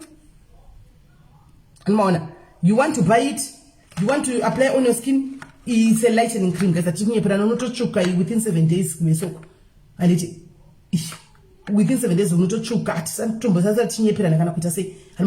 so if you want to use this Abidjanese cream, you come to me, right? Then those who vanoita zvokubika darklist njaya ikoko zvokubika mafuta nditi ndotengesa whitening ampoules. This is what we call a whitening ampoule. Ma ampoule aya but you don't have to apply this directly on your skin. My whitening ampoules. So normally I recommend premixing. You premix mafuta ako wega. You buy this. Just 2 of these. Whitening oil. And then to whitening ampoules antamari. Most of the price moga. And that's price moga. Musauds gwenin. And then go to price nega. Whitening. In them most you can see herbal skin doctor whitening ampoules. Herbal skin doctor whitening ampoules. Moya now. But you can in them what farmers. Guys, name what farmers. Kunza uku there are a lot of fakes. Kuna mafeka rugadzigwa nema komana pa Joseph. Kuna mafeka rugadzigwa kubva kune dzimwe nyika uko. Saka I recommend you go and buy chi. Inini ndine 2 supplier angu. 2 supplier angu. Ari kunze kwenyika for zvinoshipiwa kunze kwenyika. Handitenge kumunhu wese because ndaona vanhu vachichema nemafeki.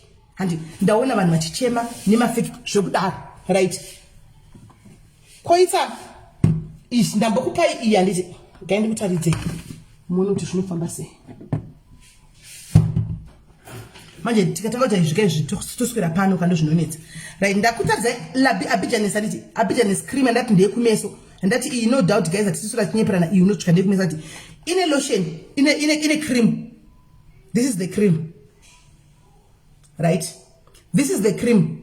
If you want to use the cream, this is a body cream. This you don't apply it to face. It's a body cream. Ish. And this is the face cream. Right. In a lotion jakare ish. Amukona. In a lotion jakare.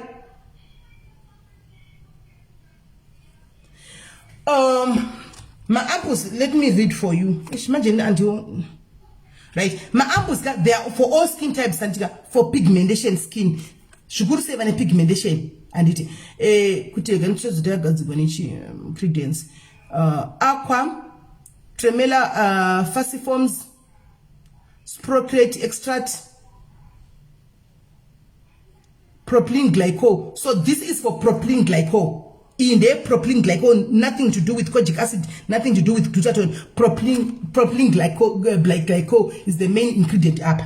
Propylene glycol is the main ingredient. Pane ma ampoules. So I've mimi. Right. Then in a lotion yacho ish. So you can see what you can see Abidjanis set yakatodai so reset shakadai so saka you choose to buy kana vanda kutenga kuti unotenga kupi chipi chiziva cream inoendera nebody yako guys kuti ni cream yangu inoendera nebody yakati vanobika zvakare handiti kuma lightening oils ndine zvakare ishi inonzi lalala lightening oil this aya handiti ndingakuza nchiti kudii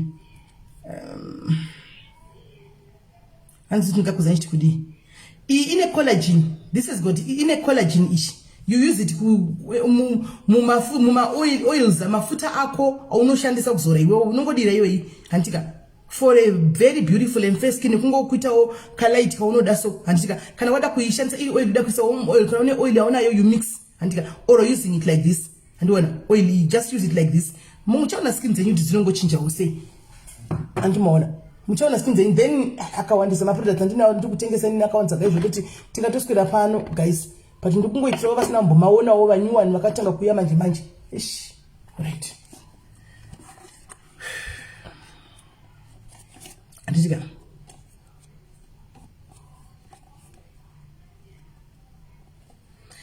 vamwe vanoita makumbo ma-stretch marks anditi ma-stretch marks makumbo anovava voita mascar makumbo ane mascars makumbo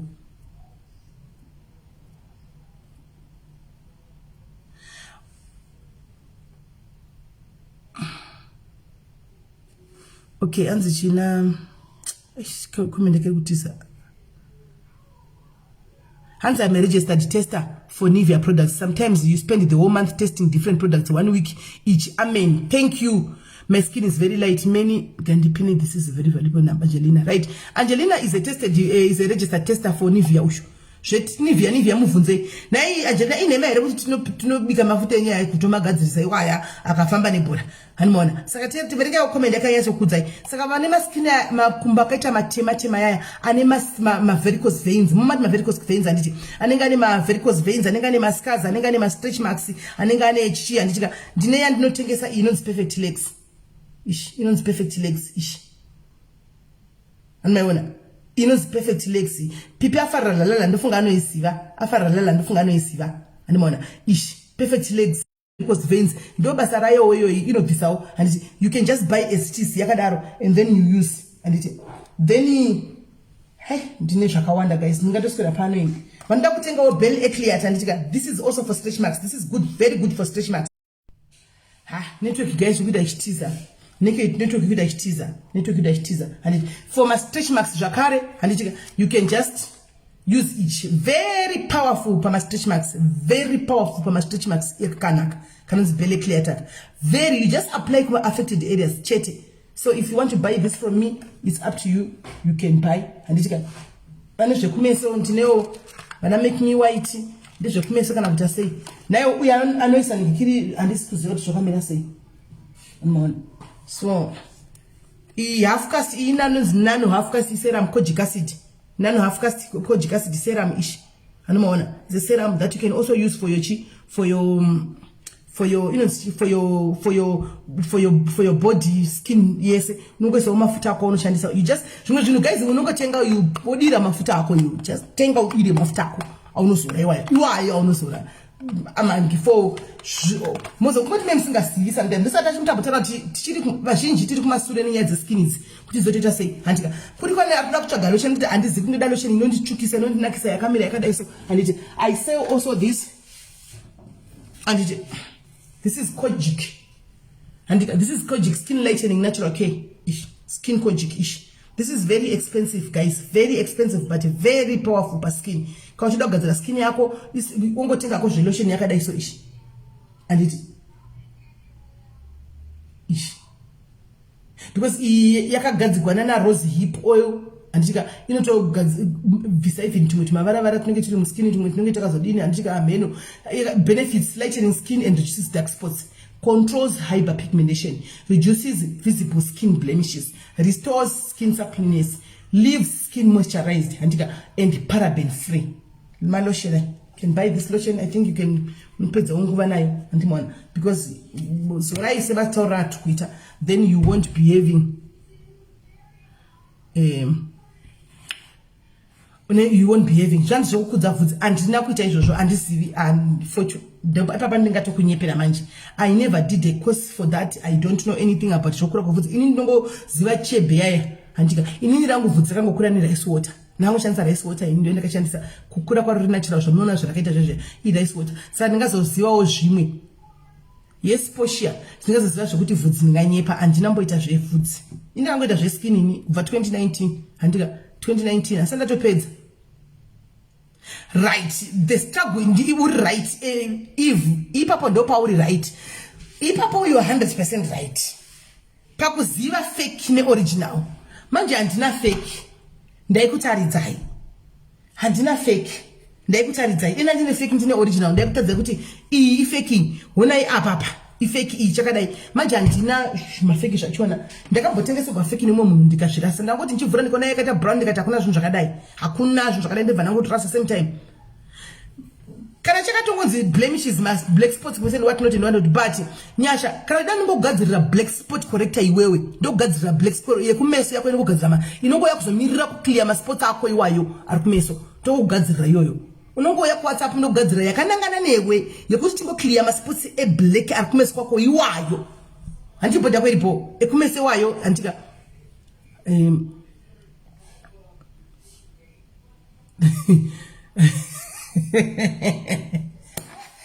zvona rifanirikisi chorotega munhu chawo yakati gwalife amenako anmona kusaziva guys munozati most of the products guys there's nothing wrong with them kunze kwe ane hydroquinone aya vanonyora kuti 2% but munenge musina 2% muya ndo chokwadi chiripo munenge musina 2% muya because 2% ka haibvaruri vanhu kudaro and zvinhu zvasangana kuzonyanya kuona effect yazvo nekuzobvaruka kuita black iwewe manje nekuzvasangana kusagona kuzora mafuta ya chokwadi atisina knowledge hatigoni kuzora zvasangana nekune hydroquinone ya hanimona but kune vamwe senge mentor wangu tuto wangu akanzisa inini ati anotoshandisa hydroquinone maproducts ake anogadzira maproducts emacelebrities ekunana Nigeria uko Ghana Congo hanti maona macelebrities anogadzira mafuta avo mukatinda papeji rake chamunotoona cheindosa mafuta acho anoindoswa nechi anoita futi matraining online but mafuta ake anoindoswa chi nana ngozi ezwena ngozi nana Regina Daniels ndo mafuta vanoshandisa hani maona ndo mafuta avo but anoshandisa because anogona kushaya kuziva kuti inoshanda sei inonzi hydroquinone iyoyo anoshandisa mune mamwe mafuta ine hangu handizivi ndohla because zvaanoita manje pakudzidza kugadzira mafuta maprices anosiyana pamunochedya pepe munosiyaniswa maimwana munosiyaniswa kuzosvika zvidzidzo kuti uri kuda kuinda ku WhatsApp number yangu apana masingazivi fochauzivi WhatsApp number yangu iwe iri papeji ukangoenda papeji apa number yangu yakazara papeji iri ti he naifechi asi hausiwe pano nokuti vanhu ipano vanotoziva nhamba vanadzo nhamba kudhara anomaona so anoda kuti kana wakuda kuzosvika knowledge iyoyo kuzoziva mamwe masecrets ake vanotengesa anonzi mabhuku ava vanenge vanawo kune mabhuku anodhura zvokuti ndakaita kuti mari chona munomu ndikaona ichita 3000 ndikoti wi 3000 yekutenga bhuku rake resipi bhuku rosire mafuta ndichazvibika ndikazvigona kupi zvose izvo zvikuno kuafrica iwo kana ini ndega ndibhadhara zvandokwanisa anomaona vane mabhuku ava vanenge vanawo saka munenge muine zvese zvokuti nosvika pakuzoti unenge wagona kuti ushandisa iyo hydroquinone yacho vanotobika nehydroende isina zvainoita kuvanhu isina zvainotoita asi isusu hatigone manje tinongotenga mafuta nehydroquinone aya mafuta nehydroquinone ndeapi mafuta nehydroquinone amunoziva guys then tongozora direct tatopedzapo ndapedza kuzora mafuta nda kutobuda kuenda kutengesa zvangu kumusika uko haungatadzi kutsva ende vane vakanyanya 2% haisi 2% I think iri kuma 5% because the way airi active so ari active mahydroquinone yacho kuti haisi 2% yayi animaona haisi 2% saka ukana chida kutengawo zvakagara zviripo kudhara zvakagadzikwa kudhara you just buy guys ndine a whole lot of them a whole lot ndikutowa usimba kuti ndisimuke a whole lot of them ndushapi kutotangira papi a whole lot of them white now oil lotion kana ngotenga white now lotion inotsvukisa zvokudaro ukazotenga oil yacho kadira ukasanganisa ukazora amen Carolina ndepiyo Carolina Caro white Caroton Caroton and Caro white and Caro light yes Caroton Caro white and Caro what carotene ane hydroquinone mafuta aya asi I know people vanoshandisa Caro light kana kuti Caro white kana kuti carotene vakanaka zvisingaiti andidi kunyeperai guys kozoti vandakaona vakakwadabuka kumeso kuita kubvanyanguka skin kusagona kushandisa mafuta aya there is truly speaking andizivangu there is nothing wrong necarotene aya kana uchigona kuishandisa but don't use it for long do not use it for long kana uchigona kuishandisa ka uchiziva kuchishandiswa sei kana rakora kanaka usaishandisa more than 6 months please because kumberuko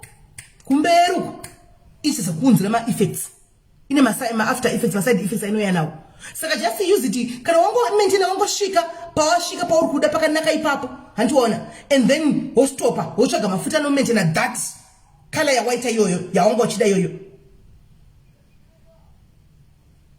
animona woita color iyoyo ya uri kuda handimaona woita color iyoyo ya uri kuda antimashona wostopa wotsvaga mafuta ako aunozora asina hydroquinone musashandisa nguva kuti agoro shandisa carotene kana kuti caro chichi cocoa pulp iyo iri kunzi cocoa pulp zvine hydroquinone I've never done a research kana kuputidza nezvecocoa pulp haatidzidzisi maproducts akafanana newaya hanzi if you stop using does your skin go black no you go back to your normal skin zvaungongori before takakushandisa unongodzokera ipapo zvaungongori unongodzokera ipapo hapana chakambocha kuti unozodika naudi hapana saka musashandisa nguva yakareba use 6 months wostopa wotsvaga chi mafuta anongo kumaintaina that ngikiri yako anenge asina hydroquinone anongo kumaintaina that shade yako iyoyo asina hydroquinone Harimona kuchita kuti uyu mentor wangu haatidzidzisi nezvekuti mafuta ekubika anongodzidzisa kuti kune mafuta asingagoni I advise you kuti musatengese mafuta aya ndozvaanongotaura I advise you musatengese mafuta aya kuvanhu because especially vari kuna Africa please because iye ari kuEurope handiti musatengese asi ndewe kuNigeria musatengese mafuta aya kuAfrica because of the harsh conditions dziriko because people they don't know how to use them and they are not bad mafuta aya but people they don't know don't do anything nemafuta musa anongoadvise izvozvo so anongozotaura kuti inokuvhunza ndikati nemhaka yeye akati hydroquinone Handimaona ane hydroquinone, so people they don't know how to use hydroquinone, but inini akati ane mafuta omwe anotoshandisa kubikira vanhu vanotengwa vane mari dzinodhurawo. Ndakaona mumwe musi akamboposta mugrupu achiti mugrupu ratiri akaposta mugrupu redu ratinaro iro repromixing classes achiti kune ari kubika mafuta emwe munhu ari kuAmerica, mafuta mai mwana akanga achinzi $500. 500. I was like, wow.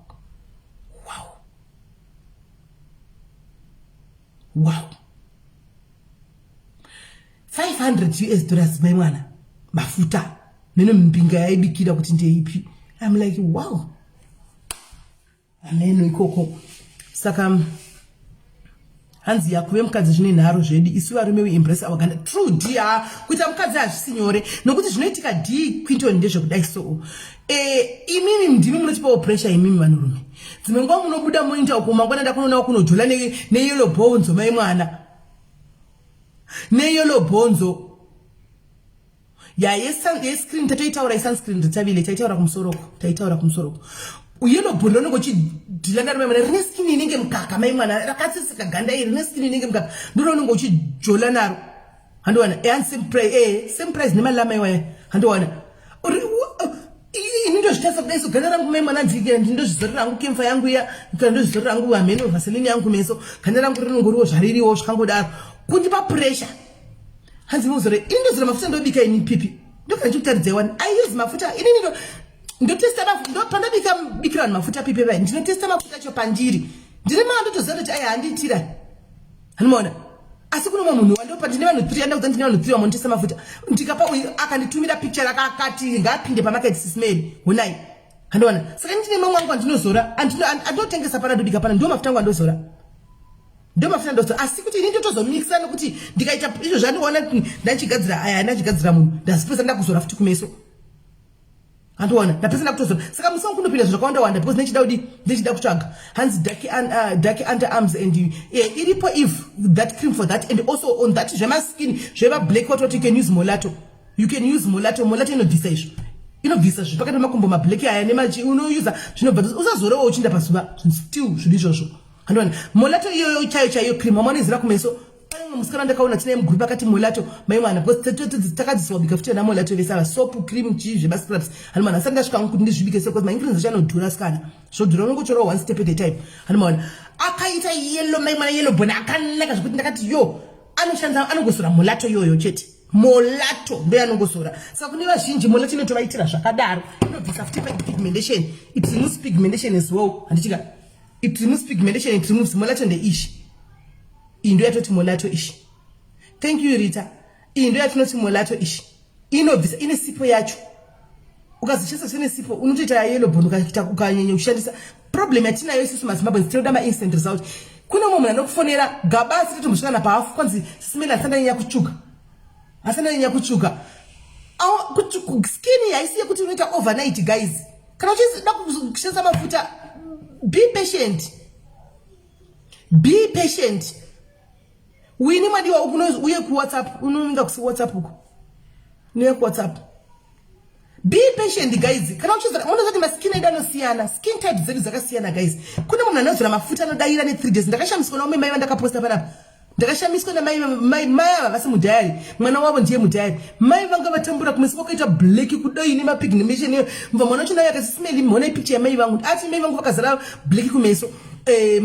Hameno tichikuramba kuperanga tuone picture neda nyatsoona ndobva ndipa picture meyo vakazara pigmentation ndikati mira tizame mira ndivape mafuta epigmentation tuone vandapa ndakaposta ndakanyora kuti 3 days vanhu vakashamisika vakaramba mu comment section but it's true ndotengesa Emily I'm selling all this because I am ndikuzvibika ini ndotengesa zvese because I'm cooking them myself I'm promixing.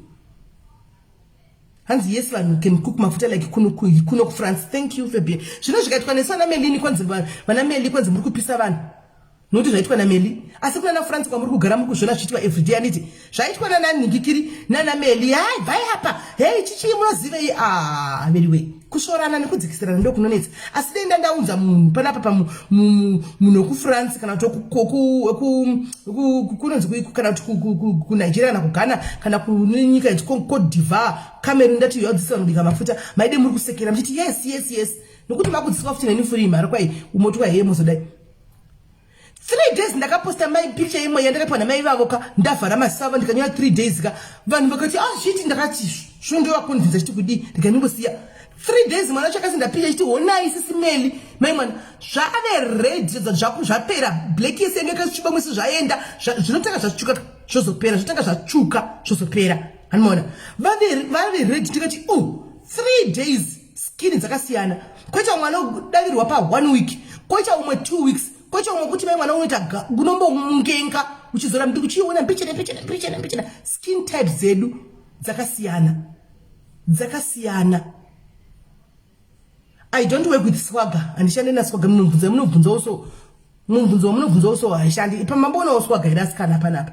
I work alone swagger nezvaswagger uye handisi zvinoitwa nasaga chandongoziva ndongoziva kuti anotengesawo mafuta handizivi ndoziva kuti chera anobika wake mafuta anotengesawo mafuta handitika evidence ndozvandongoziva handiti evidence mafuta evita CI truly speaking guys kune vanoda kuti evidence ka so far ndichitesa skin yake handika nezvayanga iri mafuta yake anoshanda pafeya mafuta yake anoshanda handiti ndaazotsvukisa ke zvokuti ba zvokunyanya kutsvuka zvazviya but anogadzira ganda anokunakisa anokubrightena mafuta yake anoshanda ende handina kuona anogara kwacho condition kuZimbabwe evidence but anoita live yake dzimwe nguva akatomira kana pazuva kana mota nakudi skin yake is flawless is beautiful skin yake yakanaka so mafuta yake anoti evita C handitika anoita inini handisi hangu handina godo ndofunga ndosaka mwara chindiropafadza handiti I am also endorsing mafuta yake because I've been watching him from afar handimaona ndichitarisa ndichiona kubva pakamabudisa ndaiona ndaitarisa ndiri kure I saw kuti mafuta ake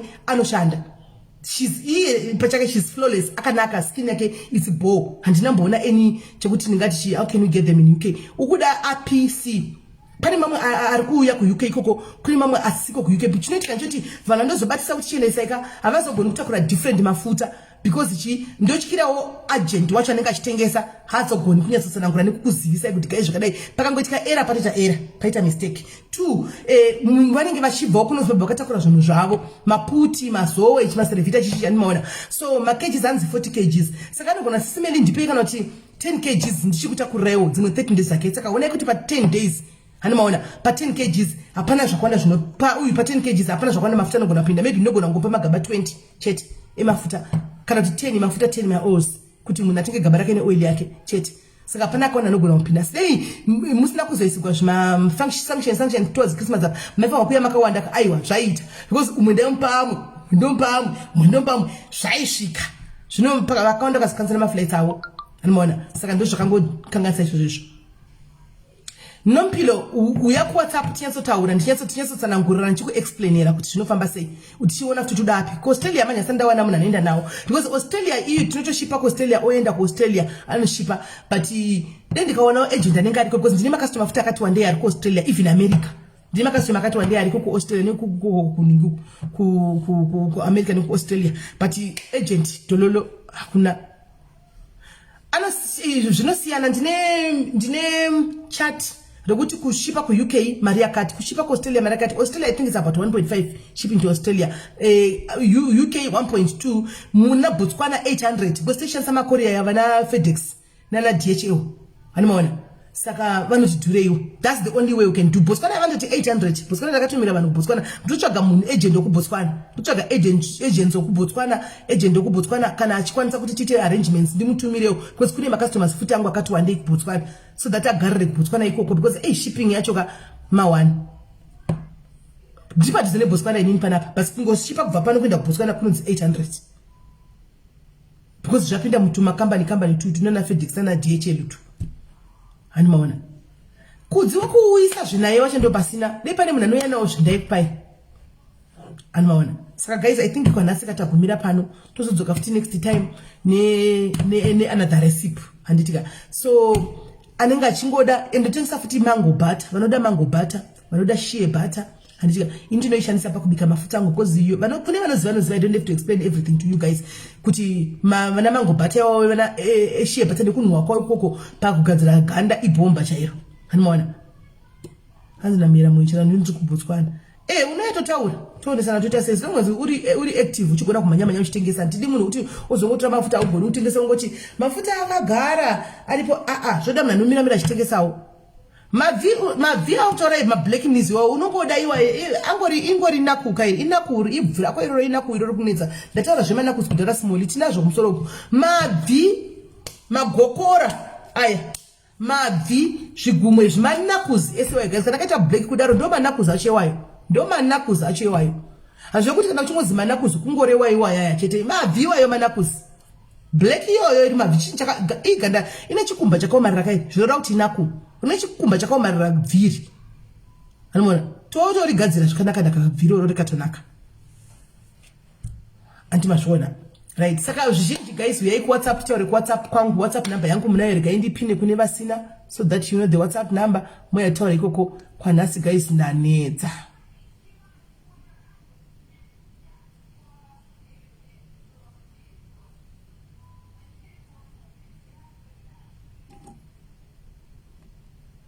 kwanhasi iyo namba yangu iyo panhasi apa togumira pano tosangana zvakare tichigadzira probably tichigadzira meno iyoyo cream yemanakuzi kuti auro yemabvi iyoyo ngatichigadzira chine marisi pangu akawandisa handina hobo asi ndechingoti pandawangodai wondoyaone wani ukabata wabata kana usina kubatawo ndikoko handi zvimwe zvinhu zvacho guys you have to kuti muzviite vega yes Bianca but mafuta chari murodhi saka asati asvika ndokwanisa kuzongokupai namba kana asvika ekutanga kapera kanga ariko ekutanga kapera Cape Town saka aiko zvino handikumutumira iko zvino izvi ari muparodi because ndakamaposta nezuro saka obviously apikwa nhasi mani saka kana asvika ndizokutosisa namba Mpumalanga vari kumpumalanga please ndinawo anditika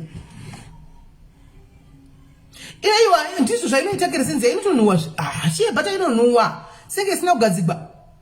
Thank you mother. Isina kugadzigwa shiyebhata inonhuwa iyi yakagadzigwa iyi yakagadzigwa ishi isina kugadzigwa inonhuwa isina kugadzigwa chatongoti zvaya zvakafana muzviwi isina kugadzigwa iyi inonhuwa ishi rezvokutamba isinganhuwi mango butter neavocado butter nemango butter hadzinhuwi iri piko eswe piko